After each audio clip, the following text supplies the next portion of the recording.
Alors, mes amis, bienvenue à une nouvelle vidéo de mise à jour crypto. Le Bitcoin à 118 000 dollars américains. Nous restons toujours relativement stables à ce niveau de prix en ce moment. Nous en avons déjà parlé hier en direct, j'attends encore une petite hausse, mais il y a quand même le risque qu'on redescende un peu brièvement, ça c'est sûr. On va bien sûr regarder tout ça dans la mise à jour d'aujourd'hui. Nous allons nous concentrer un peu sur les taux de financement. Nous allons aussi parler de la liquidité qui se trouve plus bas, ou plutôt de la heatmap, et bien sûr aussi des altcoins et des marchés boursiers. Donc, on a vraiment beaucoup de choses à discuter sur ce qui compte aujourd'hui. Mais avant de commencer, n'hésitez pas à laisser un like à la vidéo. Abonnez-vous à la chaîne si ce n'est pas déjà fait, et bien sûr, rejoignez le groupe gratuit de discussion et de signaux sur Telegram. Si vous avez envie d'avoir des mises à jour, des news et des signaux, n'hésitez pas à nous rejoindre. Le lien est gratuit, vous le trouverez en bas dans la description de la vidéo, et si vous cherchez encore une plateforme pour trader ou acheter du spot, vous pouvez tout faire chez mon partenaire Binx, bien sûr. Vous trouverez le lien gratuitement en bas dans la description de la vidéo ou dans la section des commentaires. Il vous suffit de vous inscrire, de vous enregistrer et de récupérer vos bonus. Voilà. Oui, le Bitcoin est à 117 900 dollars américains. On en a déjà parlé hier en live. Le Bitcoin se maintient vraiment très bien à ce niveau cible en ce moment, ou plutôt à ce niveau. On a clairement eu une vente massive, mais on se maintient actuellement au-dessus de la barre des 115 000 dollars américains. Si on regarde la clôture quotidienne, elle n'était pas vraiment impressionnante non plus, mais on n'a pas eu de plus bas, au contraire, on a même clôturé juste au-dessus de ces derniers, point bas. Tout va bien, l'eau mèche vers le bas, il faut juste qu'on y fasse un peu attention. Et si on regarde ça, sur le time frame journalier, ça n'a pas l'air si mal non plus. On a encore une brosse, bougie vecteur rouge vers le haut. Mais on va en reparler dans un instant. Vers le bas, on a aussi encore un support que j'aimerais bien aller chercher. C'est ce qui explique ces aspects. Passons maintenant au time frame de 4 heures. On a formé notre sommet à 123 000 dollars US, pour l'instant. On a eu une vente hier. Les données de l'IPC étaient un peu plus élevées. Aujourd'hui, à 14h30, on aura aussi les prix à la production. Eux aussi pourraient déjà fournir d'autres données pour d'éventuelles baisses de taux, auxquelles on ne croit plus vraiment en ce moment.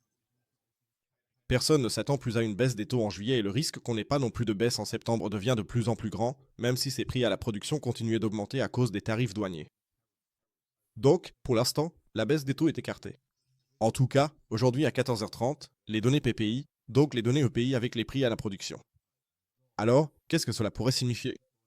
Nous restons fondamentalement haussiers. Tout va bien, nous maintenons nos creux, ou plutôt nos sommets. C'est pourquoi je pense qu'au cours de la journée, nous allons remonter ici dans la zone baissant 19 500, voire même 120 600. Nous avons encore une bougie vectorielle là-haut. Vous venez de le voir, sur le daily, il y a une bougie vectorielle ici. Ce serait un parfait niveau de retracement Fibonacci 0,5, jusqu'au Golden Pocket, donc le niveau de retracement Fibonacci 0,65 de notre mouvement de vente. Ensuite, je m'attends plutôt à ce qu'on forme un nouveau creux, jusqu'à environ 114 000 à 111 000 dollars US. À ce sujet, très rapidement, je vais désactiver l'indicateur. Bien sûr, nous avons encore des inefficacités ici, et il y a aussi des vecteurs présents. Si on vient les chercher et qu'on ne forme pas de creux plus bas en dessous, c'est absolument haussier. Bien sûr, on peut faire tout ça, ici dans l'ABC, et finalement descendre, puis clôturer d'abord le niveau cible ici, et ensuite envisager d'éventuelles positions longues. Tant que tout ça tient et reste dans les clous, c'est aussi très bien. Il faut surtout dire aussi que, hier, pendant la phase où le Bitcoin a chuté, les altcoins ne se sont parfois pas du tout déplacés, ou alors ils ont nettement rebondi ensuite. Je pense notamment à l'Ethereum, on va en parler dans un instant. Donc, en ce moment, les altcoins sont vraiment solides. Et comme je l'ai dit, après la vente, si on remonte ici puis qu'on a encore une nouvelle baisse, ce serait une accumulation tout à fait normale dans cette zone, où, je dirais, on pourrait à nouveau ouvrir des positions longues. Regardons les funding rates. Pour l'instant, ils sont toujours absolument neutres. On a entre guillemets, beaucoup de rouge. Ici, Etherliquid a des frais de financement extrêmement élevés en ce moment, c'est incroyable. Mais à part ça, on est totalement dans une zone neutre et tout est cohérent. Ça veut dire que les positions longues et courtes sont assez équilibrées. Je dirais même qu'il y a de nouveau un peu plus de positions longues sur le marché. On le voit surtout si on jette un coup d'œil rapide à la heatmap. Sur la vue hebdomadaire, on a énormément de liquidités en dessous, autour de 115 000, 114 000. Regardons tout ça aussi sur une période de 3 jours, juste pour avoir un peu plus de confluence. Ici aussi, 115, 114K. C'est exactement la zone dont on vient de parler. Ici, c'est 115, où on a eu le creux hier, ou bien là en bas, c'est 114, où se trouve le niveau de retracement Fibonacci 0,5. Donc, ça collerait vraiment bien de redescendre encore une fois dans ces zones-là. Vers le haut, il n'y a plus tant de liquidité à aller chercher absolument. Ici aussi, pour être complet, un coup d'œil en daily. On voit bien, vers le haut, les 118, 119 collent aussi parfaitement avec notre zone rouge ici en haut, qu'on pourrait encore aller chercher avant de casser vers le bas avec de la nouvelle liquidité. Voilà, c'est un taux de plan pour Bitcoin pour l'instant.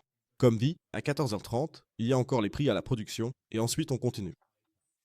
Passons maintenant aux altcoins. Qu'est-ce qui s'est passé de ce côté-là? Ethereum à 3130, parfaitement dans le Golden Pocket, toujours avec la divergence baissière. Donc ici, il faudrait vraiment commencer à être prudent. Le truc, c'est que tant que Bitcoin reste dans cette fourchette, les altcoins peuvent continuer tranquillement. Pour l'instant, je ne shorterai toujours pas ici, même si les divergences et tout le reste sont là. On a aussi eu hier une belle bougie de 4 heures. C'est pourquoi, pour moi, le risque est un peu trop élevé en ce moment. J'attends encore quelques jours ici. Comment va se comporter Bitcoin? Comment se comportent les altcoins? Parce qu'il est possible qu'on voit encore Ethereum à 3450 $ US. Solana, par contre, même, reste toujours très faible à mon avis. On est toujours dans la zone du Golden Pocket. Il ne se passe vraiment pas grand-chose en ce moment. Je dois dire que je suis un peu déçu. Mais ici aussi, pour être complet. En daily, on n'a toujours pas de IGI. Ça veut dire qu'on trade toujours dans le Golden Pocket au niveau de ce dernier sommet. On a juste à récupérer la liquidité au-dessus. Sinon, il n'y a quasiment aucun mouvement ici en ce moment. Passons au marché traditionnel. Qu'est-ce qui s'est passé là-bas? L'or reste toujours en phase totalement latérale, il ne se passe absolument rien ici non plus. Mais c'est de l'accumulation. On attendait, nouvelles fondamentales qui pourraient tout bouleverser. Les chiffres de JP Morgan, par exemple, n'étaient pas vraiment bons hier. Le secteur bancaire est peut-être en train de vaciller. C'est encore un peu trop tôt. Il faut attendre plus de chiffres pour l'instant. En revanche, notre ami l'euro a atteint son premier take profit. Après la forte hausse du dollar américain, l'euro a enfin commencé ici sa baisse, lançant enfin son rallye vers le bas. On a pu prendre de bons pourcentages ici pour commencer. Je l'ai déjà dit hier dans le groupe qu'on prenait, les premiers profits et qu'on mettait le stop loss à l'entrée. Au sommet, on a déjà eu 1% de baisse, et maintenant on est protégé ici pour l'instant. Alors, qu'est-ce qu'il y a d'autre? DAX, en ce moment, il n'y a pas vraiment beaucoup de mouvement. Phase de consolidation latérale. Nasdaq, ok, continue de monter. Nvidia continue de pomper, ça va. US Tech 100, HM, phase latérale. Dow Jones, HM, phase latérale. C'est plutôt une sorte de bull flag, comme on en a déjà parlé ces derniers jours, et sinon il ne se passe pas grand-chose là-bas. Donc vous voyez, à part le Nasdaq, il y a encore des chiffres importants d'ASML qui tombent aujourd'hui. Dis-moi, d'après ce que j'ai entendu, où c'est demain. Mais je crois que c'est encore aujourd'hui dans la journée. Faites Y attention, s'il vous plaît. Sinon, c'est relativement calme, il faut le dire. Important, ne prenez pas trop de risques. Il ne se passe vraiment pas grand-chose sur le marché non plus. Comme je l'ai dit, pour le Bitcoin, à la hausse, ça serait clairement une option short, à la baisse, ça serait clairement l'option long. Sinon, concernant les altcoins, on en a parlé en détail hier lors du live stream, à mon avis. N'hésitez pas à aller voir ça, et sinon, je dirais que c'est tout pour moi. Je vous souhaite une belle journée détendue. Prenez soin de vous. On se retrouve donc, demain, et sinon, laissez un like, abonnez-vous, rejoignez le groupe Telegram et on se reparle demain. D'ici là, ciao ciao et comme toujours, restez cryptés.